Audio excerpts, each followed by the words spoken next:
Mo gini akong dili ganahan sa mga babae nga maigo sa akong mga videos kay diha na dayon ako na dayon ang daotan. Number 1, dili na ko sala nga adunahan ko. Pero number 2, when I decided to have a child, even akong kaugalingong adunahang pamilya, you think supportive sila? They actually, di ba, gipagawas paganing ang gidisown ko? And to this day, as I've said in my other video, 90% sa ako ang gastos para sa akong anak, dili gikan sa akong pamilya, kundi sa akong pagpaningkamot. And by the time that I was pregnant, walay adunahan akong pamilya nga ni suporta sa ako Wala. Maubitaw to, di ba, nga dako kay ko og pasalamat sa Davao City because isa ko sa natabangan nila sa ilahang programa pagpanganak nako sa ko ang anak kay gidagan siya sa Davao City. Maubitaw na nga pinangga kay nako ang Davao City. Ang ako namang point diha is, dapat ikaw pod, dili lang ka magpatakag blame sa lalaki just because ikaw ang mali o gisaligan nga lalaki. And wala man namo tumbi ang imuhang tiil kay tungod na burusan ka. Desisyon man na nimo kay wala man kapugsa.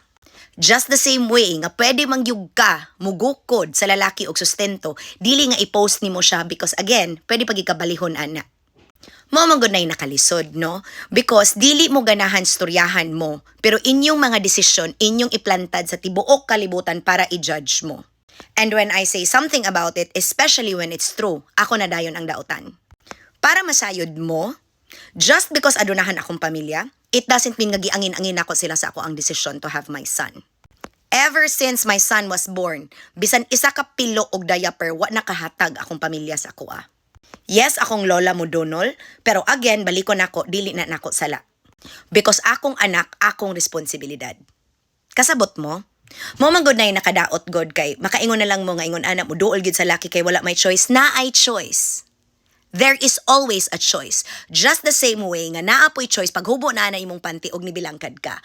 Naa sa kay choice nga dili na nimo buhaton. Nga dili ka magpaluma-luma og anak ug wala kay ikagasto sa imuhang anak. Nga sala na dayon sa laing tao nga gistoryahan ka o gidiretsyo ka, labi na og gisultian ka og tinuod. Maobitaw nang akong giingon, di ba? Kanya-kanya man ta og desisyon diri. Pero ayaw ko ingna nga masuko ka nga giingnan ti ka nga sala nimo because at the end of the day kung ang lalaki walay pulos, kinsa may niingon sa imo nga magbilangkad ka anang lalaking walay pulos. And sa muingon ka nga, dapat dili ingon ani, well, daghan man kay babae nga ni survive nga walay lalaki sa ilang life nga walay pulos. That's what I said. Kung ganahan ka magproblema ka, then please by all means, pagukod-gukod og lalaki para sa sustento para sa imong anak, nga dili gyud kaana kanang makapugos. Kung dili gyud kaana tagaan, wala kay mabuhat. Even pag abot og imo pa na siyang kasuhon kung ang lalaki walay trabaho, dili na nimo mapugos og hatag sa imuha. Although yes, pwede ka mo kaso, pero ngano nga dili naman lang ka mo kaso o ngano ipaagi pa man nimo og post. And you expect women like me nga muingon mi nga sala sa laki yes, pero equally sala pod nimo and you need to accept that. And maunay nakalisod kay walay nakaprangka sa imuha. Kay maunay nakalisod pod sa mga babae karon, no? Nga mugukod taglaki, ay way problema day, layuga, in fact, kulataha. Pero dili sad na pwede nga you will make yourself out to be a victim kay naa na kay giangin nga bata sa imuhang mga desisyon nga wala nimo kwentaha. And that's not a judgment, that's a fact. So moingon mo nga makastorya ko anak kay adunahan ko? No, not true. Makastorya ko because gikan ko sa grabe kalisod nga wala ko'y gisaligan nga bisan kinsa nga tao, even my own family. Makastorya ko because I did it by myself. Makastorya ko because na-prove na ko nga 90% sa mga problema nga giproblema ninyo karon, wala na ko problema ha because I decided to take matters in my own hands by thinking clearly and well. Dili man na sa circumstance sa tao, nara man na sa depende ra man na kung himuon nimo ang usa ka bata nga either rason para dili kabiyaan or number 2, imong idayon-dayon ang pagburos-buros nimo bisan pagkibalo ka nga ang lalaki walay pulos. So alangan naman no nga we will sympathize with you. Dili, kay dili man mi makarelate, kay dili man mi ingon ana. Pero dili sad na fair nga magpasuko-suko mo og mastoryahan mo because it's a problem that affects so many of us. Why? It affects us because number 1, there are a lot of women now that do this.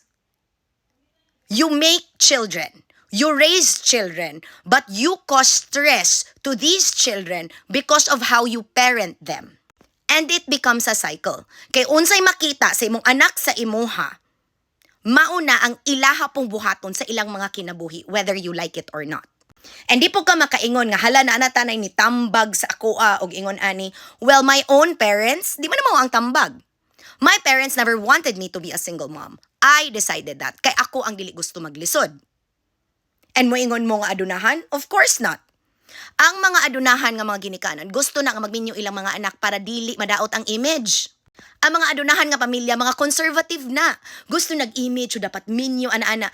Mauna ang mga gusto nga magmantinir ka, bisan pag ang lalaki walay pulos. Ing-ana ang adunahan nga mga ginikanan, uban. You think ako magpapawala ni Juramentado when I decided to have a child on my own? Actually, wala man na sila nalipay nga naa si Tony until nigawa si Tony. So again, dili lagi magpataka-taka. Kay kibalo ka, masakit gyud kung ang akong gisulti, tinuod, and number 2, proven manggod na. No? Proven. Kaya at the end of the day, ang imuhang lawas, imuha na. That's your decision. Imong pagburos, ang imong pagpadako sa bata, that's your decision. Walay makabuot, even if you have a partner or a husband. Because ang mama, maugyo na siya primary responsible anak nga bata. Even up to 7 years old na siya sa balaod nga dili na pwede ibuwag sa mama. Pero unsaon taman na kung ang mama ingananan og mindset. Kung ang mama mismo magpa-week, unya magpadala ra pud sa papa nga walay pulos. Kaysa may looy ana. Di ba ang mga bata? Di ba ang mga bata ang giangin-angin ninyo sa inyong irresponsibilidad? So moora man ay ako. Sorry if wala mo nag-expect nga I will side with you, but dili pod fair nga inyong ipagawas nga makastorya ra ka na kaadunahan ka because you don't know my struggle. And that's why I'm saying this because ni agi ko ana nga struggle. And I know what it is like to struggle. But as you can see, daghag mga babae nga nisunod sa ako ang way. Mas daghan pa ganig mga anak and they become more successful because wala sila nagpataka-taka, number 1. And number 2, bisan pag nasayop tuod sila og pili og pares, wala nila gi-worsen ang ilahang sayop by making children see nga namugos ang ilahang mama silang papang walay pulos. Mas maayo pa ipakita nimo sa imong mga anak na ni fight ka. Ni kaso ka, di ba? Gipakita nimo nga grabe ang imong hard work. Because remember, kung imong anak lalaki, makita nila nga abusado di ay ang lalaki ug okay ra di ay na. Would you like your son to see that? Or, if babae ang imong anak, so ipakita nimo sa imong anak that it's okay to be weak? That it's okay nga ananaon rag lalaki? So what do you think she will emulate and what do you think she will inherit from you kung mauna nga mindset?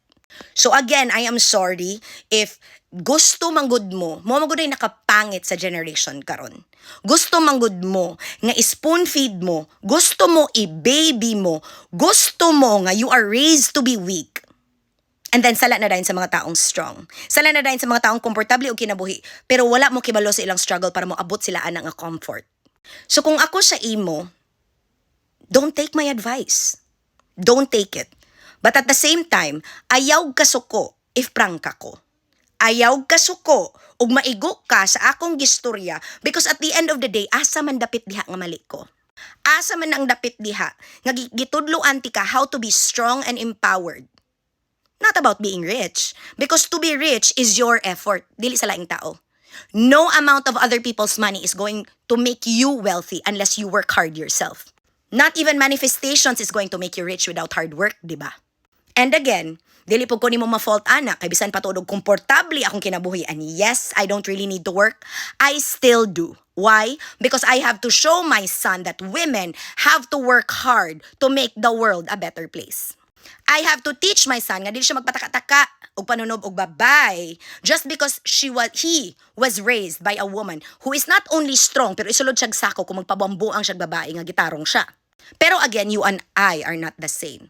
Your mindset and my mindset don't coincide. Why? Because you're weak and I am not, and I'm not going to adjust for you. Kasabot ka. Ingat!